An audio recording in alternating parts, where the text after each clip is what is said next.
up, nerds and nerdettes, and we little nerdlings all? It's your buddy Big Johnny G, the Two Gun Pixie presents Legendary Gaming.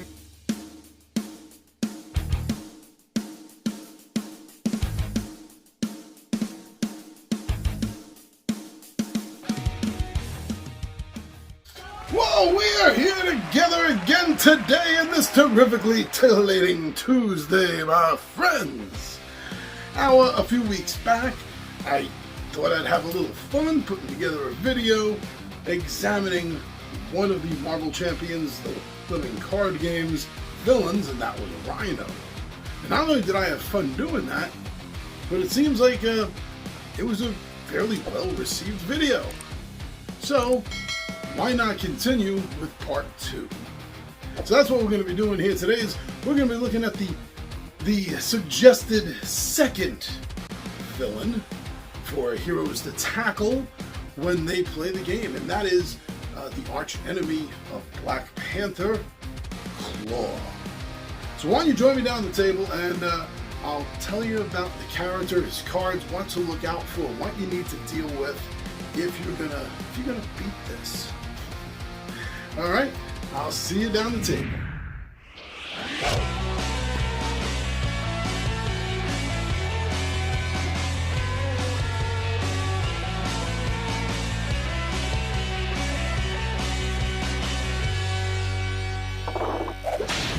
Ulysses Claw, longtime foe of the Black Panther. So here in the Marvel Champions, the card game, he is the second villain of the 3 that come in the base set, and he's considered a fairly well-rounded villain if you are going to try building your own deck. He's a good opponent to test that with. I haven't tried that yet myself, but that's what I've heard.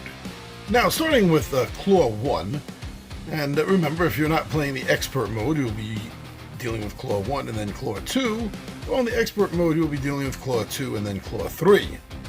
Now, Claw 1 starts off, he has a scheme of 2 and attack of 0. But if you look at that asterisk, there's a forced interrupt.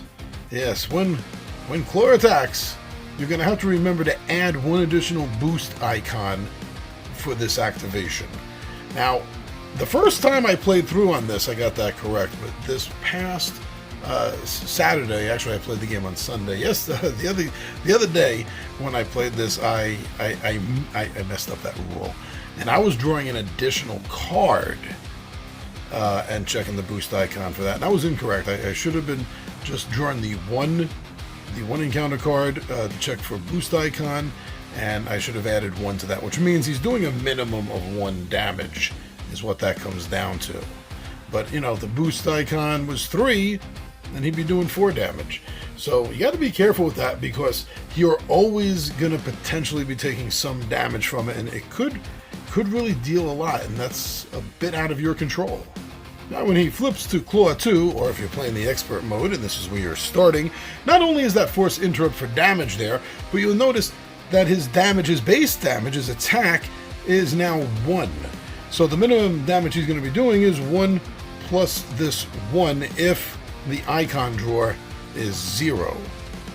Okay, so be a little bit careful of this. But it gets even worse, because as soon as this card is revealed, whether it's because he flipped or you're starting with him at this level, then you're going to have to go through the encounter deck, and you're going to have to look for, and the discard pile, by the way, and you're going to have to look for the Immortal Claw and reveal it. Now, the Immortal Claw side scheme is really going to boost him up temporarily. It's where he solidifies all of his sonic energy, becoming an immortal being of solid sound. And when this happens, he's going to get an extra 10 hit points. Now, when you end this side scheme, those extra 10 points will disappear. But for the meantime, they're going to cause a bit of a problem. And you'll also notice that this has an acceleration icon on it, which will speed up the main scheme, which we'll get to in a moment. Now, also keep in mind that as Claw continues to advance from 1 to 2, or 2 to 3, his base health, his hit points, are going to go up from 12 hit points per hero to 18 per hero, right up to 22 hit points per hero. Now, also at level 3, he has 3 scheme and a base attack of 2. He still has the Force Interrupt, which is just increasing his base attack damage from a minimum of 3 to a minimum of 6. And when you set up the main scheme, this is going to bring in an extra danger. Not only the standard encounter set with the dreaded Shadows of the Past card that could bring in your hero's arch enemy, but this also will bring in his own team, the Masters of Evil. We'll get to them a little later. Defense Network is a side scheme that Underground Distribution will also put into play immediately from the start of the game.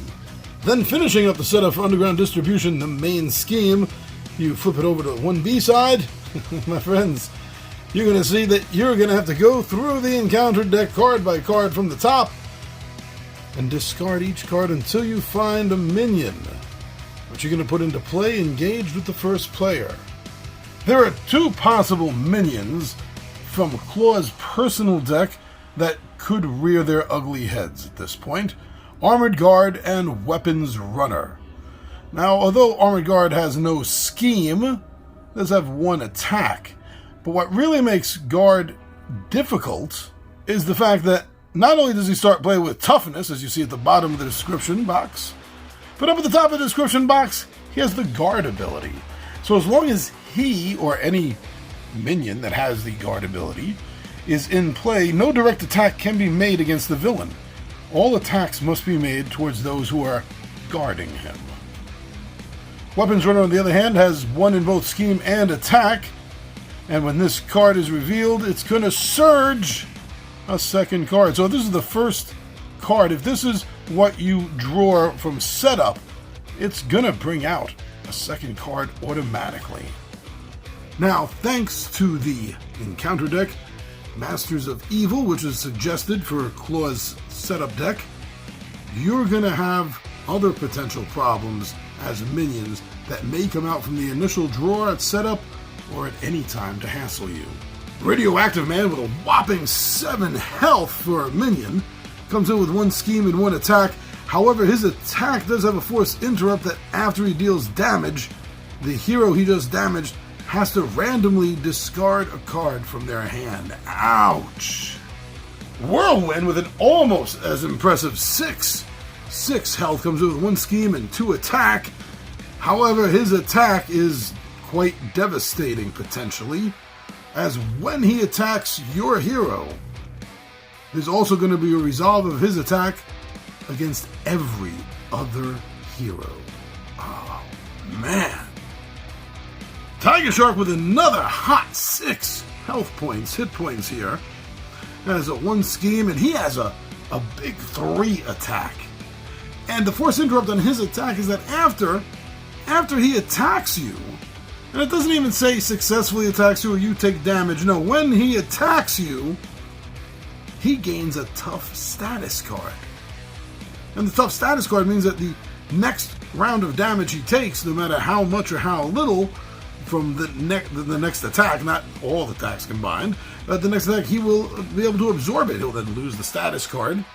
But, oh man! Every time he attacks you, he's going to toughen up. Melter, 5 health out of the bunch of them, also has a 3 attack. He has a 1 scheme, but his attack of 3 is going to tear through your hero allies until you take Melter down. Because the defending engaged player with Melter has to defend with an ally card. If he does not have the ally card, then he will take the damage directly, him or herself. But the hero must defend with any ally card that they have in play. Their choice if they have more than 1. But that is going to just tear through allied defense and offense that you've set up. As always, with any minions villains bring into play, you're really going to want to control them and get them off the board as fast as possible. Now, when you get to the second scheme, Secret Rendezvous, Claw is just going to do it to you again. Because you're going to have to go through the encounter deck and the discard deck if necessary until you come across a minion. And the first one you come across gets put into play directly against the first player. And unlike Rhino, who only had the one main scheme, yes, Claw has two. And if he gets to complete this second main scheme, game is over and Claw has won. Now you need to control these schemes and side schemes about as quickly as you can, because they will pile up faster than Quicksilver. So any heroes, allies that you may have, or abilities that you have that will be able to take control of any of these schemes, they're going to eat you alive. So please, grab control of them as quickly as you can. Shuffled into the encounter deck from Claw's own personal cards, there are two attachments that you may worry about. With Claw's Solid Sound Body attachment, he is going to gain the ability of Retaliate 1. That means that whenever he takes damage, he is going to deal 1 point of damage to the opponent that caused him harm. And the only way to get rid of this is if a hero spends 3 resources, one of each of the resource types of energy, genetic, and physical. The Sonic Converter attachment that Claw has is going to cause, every time you take damage from an attack by him, it's going to cause you to become stunned. Claw's deck has 3 treachery cards lurking in there, waiting to cause havoc with you and the other heroes. Sonic Boom is going to bring a devastating effect into the field, as when it is released, then you're going to have to spend one of each of the 3 types of energy.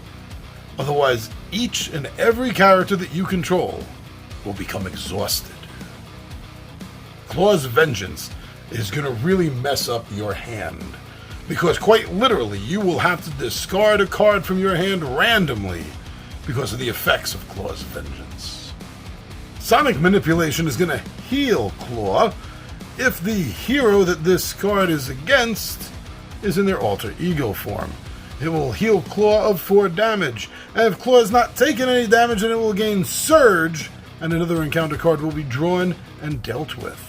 Now, if the hero is in their hero form, then they're going to take 2 damage, while Claw himself will heal 2 damage. The Masters of Evil encounter deck has 2 copies of 1 treachery card, and that is Masters of Mayhem, and this could potentially wreck you. The reason I say potentially is because it depends on how many Masters of Evil minions are in the playing field, because they will all attack the heroes that they are engaged with. Now, don't feel too lucky, because if there are none currently in the playfield, well, then you're going to go through the deck, and you're going to find one. If you don't, you will go through the discard deck until you find one. And the first one you find, you will put into the play area, engaged with the first player. Control the battlefield, control the schemes, and keep the minions to a minimum. Stuns, heavy stuns all around, as always. It's always a good choice. So going into Claw, remember, he is the medium, the second of the 3 villains. So this is a progression from Rhino. You will be dealing with more, you'll be dealing with more schemes, and you'll be dealing with a lot more villains than you did with Rhino and Hydra. Thank you very much. I'm your buddy Big John at G for 2 Gun Pixie presents Legendary Gaming, and I